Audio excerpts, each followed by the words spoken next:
Gambar keris ini yang beredar di luar negeri. Tidak banyak referensi tentang zaman perunggu di Nusantara.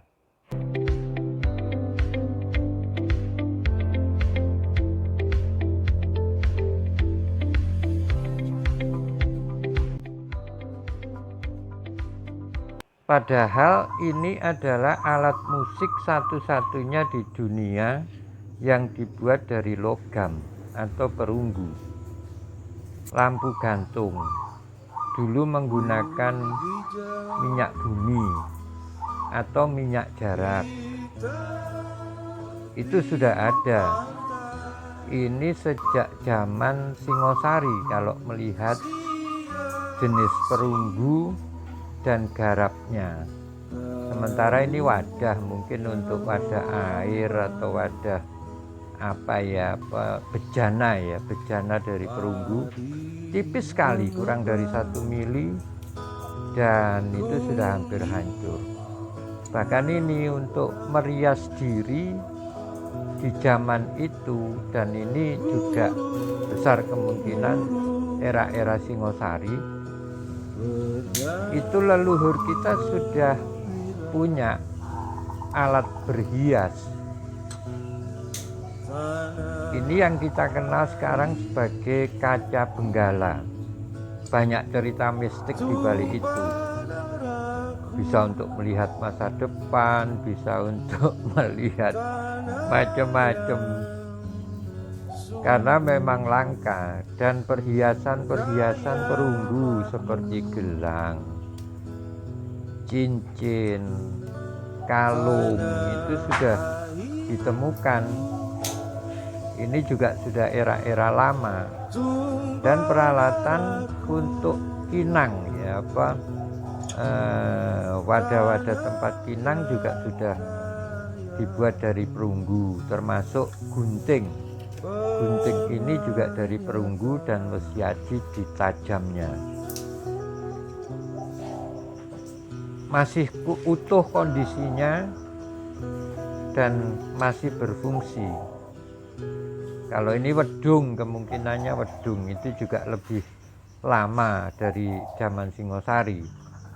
Bentuknya masih kurang sempurna. Berbagai kerajinan patung perunggu di era-era Mojopahit, era Singosari sangat-sangat dihormati di luar negeri.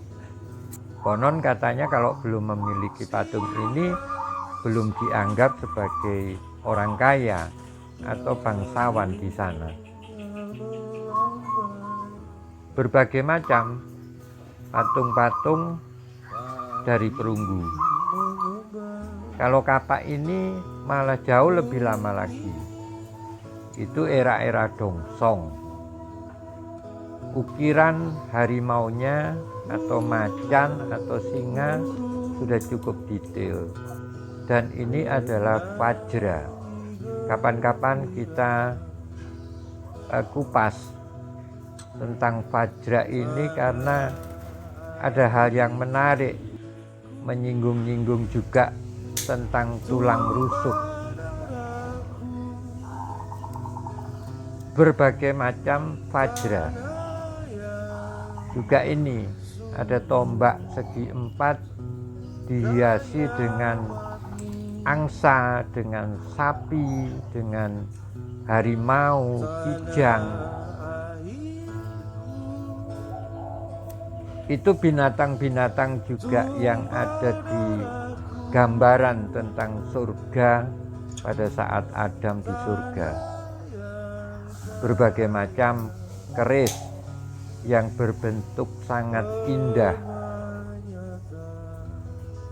Ini juga saya bertanya-tanya teman-teman di luar negeri yang punya referensi banyak tentang kebudayaan kita, tentang pusaka kita, tentang keyakinan kita dulu, tidak banyak yang bisa menjawab.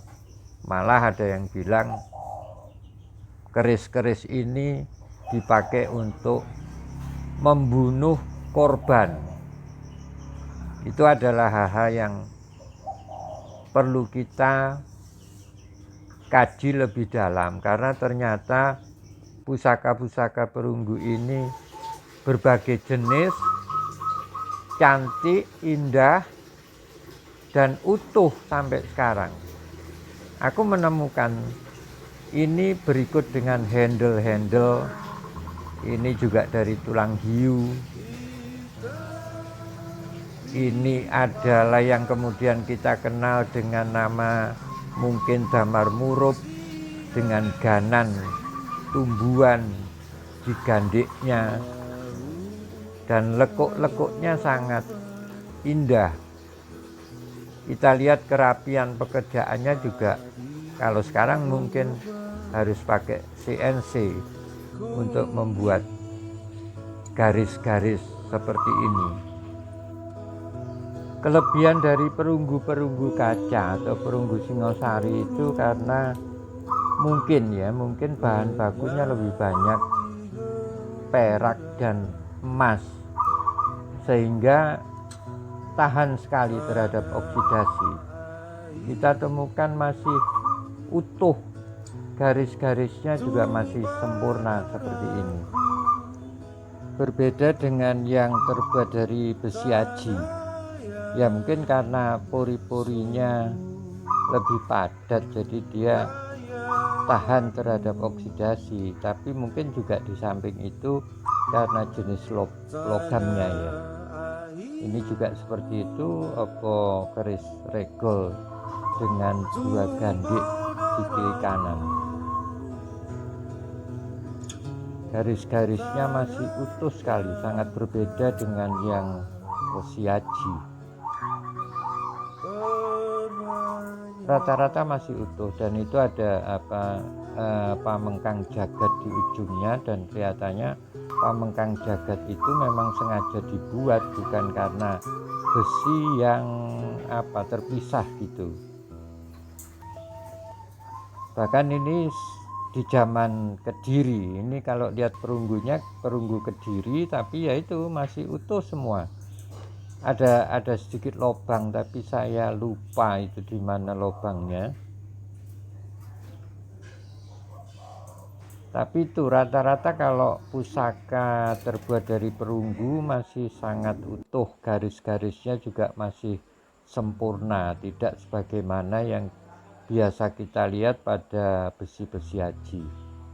Jadilah itu tadi berbagai pusaka, berbagai alat, berbagai perlengkapan yang terbuat dari perunggu, dan sampai sekarang perunggu masih bisa kita nikmati. Wong Jawa ojo lali Jawane.